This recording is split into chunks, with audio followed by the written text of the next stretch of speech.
President Trump is ordering ICE to expand deportation efforts and do all in their power to achieve mass deportations. That call came in a social media post. This as the fight over whether the president can call up the National Guard without state approval heads to an appeals court this week. And now state lawmakers push for legislation to prevent law enforcement officers from covering their faces during operations here in California. ABC 7 News political reporter Monica Madden is here with the story. Monica? Dan Julian, State Senators Scott Wiener and Jesse Arreguin say that the concealment of officers' faces is really adding to fear in communities, and they want to ban officers from doing so. People are afraid. Families are being torn apart. Two California Democrats say recent instances of federal agents covering their faces on the job are inciting fear. We don't need law enforcement officers who are covering their faces, who are not identifying themselves, who are jumping out of unmarked vehicles and grabbing residents of this state. State Senator Scott Wiener says his new bill aims to increase transparency for law enforcement operations. The proposal would prohibit all officers, local, state, and federal, from covering their faces while working in California.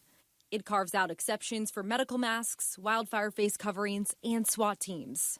It is critically important that people know who they're interacting with and that they're interacting with actual law enforcement officers. Assemblymember Tom Lackey, a retired CHP sergeant, questions the motivation for this. I don't think state officials can tell federal officers how to do their job. Law enforcement has done so much to try to increase their credibility and their partnership with the public. So I think this is very hurtful. It's very damaging. It's very questionable. If you have a bone to pick with the federal government, with how the federal law enforcement is, then you need to go over there and deal with it with them. Police union leaders in San Francisco tell us they already have policies requiring officers to identify themselves clearly in public. Tracy McRae of the San Francisco Police Officers Association says this could impact undercover work, since the bill would also require officers to be identifiable through uniforms or other means. Our identity and who we are sometimes is shielded from the public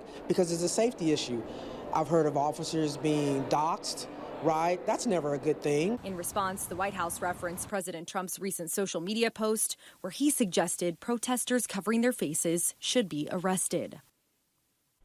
If this were to become law, the offense would be a misdemeanor. We are expecting pushback from the Trump administration on this measure, depending on how far it gets in the legislative process.